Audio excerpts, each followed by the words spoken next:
Rajkot TRP game zone અગ્નિકાંડ બાદ સ્થાનિક વહીવટી તંત્રએ ફાયર એનઓસી સહિતના નિયમોને લઈ અને કરેલી કાર્યવાહીથી ગેમ ઝોન માલિકો અને કર્મચારીઓમાં અસંતોષની લાગણી છે।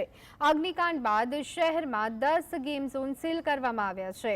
બહુમાળી ભવન ચોકમાં ગેમ ઝોન માલિકો અને કર્મચારીઓએ વિરોધ વ્યક્ત કર્યો અને આ સીલ ખોલી નાખવા રાજકોટ મ્યુનિસિપલ કોર્પોરેશનને અપીલ કરી છે। આ સ્થિતિના કારણે 500 પરિવારો આર્થિક સંકળામણમાં મુકાયા છે। ગેમ ઝોન માટે કટુતા ન રાખવા અપીલ કરવામાં આવી છે। બધા ગેમ ઝોન રાજકોટમાં ટોટલી બંધ જ છે। 8 થી 10 ગેમ ઝોન છે નાના મોટા થઈને। બસ રીઝન જ એ છે કે ઘણા ટાઈમથી આજે આપી, કાલે આપી, 10 દિવસમાં આપી, 15 દિવસમાં આપી, આજે 60 દિવસ જેવો સમય થયો છે, પણ હજી સુધી કોઈ એસઓપી આવી નથી કે કોઈ અમારી જે દલીલ છે એ સાંભળવા માટે કોઈ અગ્રેસર નથી થતું કે ભાઈ તમારા લોકોનો શું પ્રશ્ન છે, શું નહીં, શું આપણે સોલ્યુશન એનું લઈ આવી। બધામાં ઓછામાં ઓછા 500 થી 700 પરિવારો નપતા હશે જે અત્યારે બેરોજગાર થઈ ગયા છે।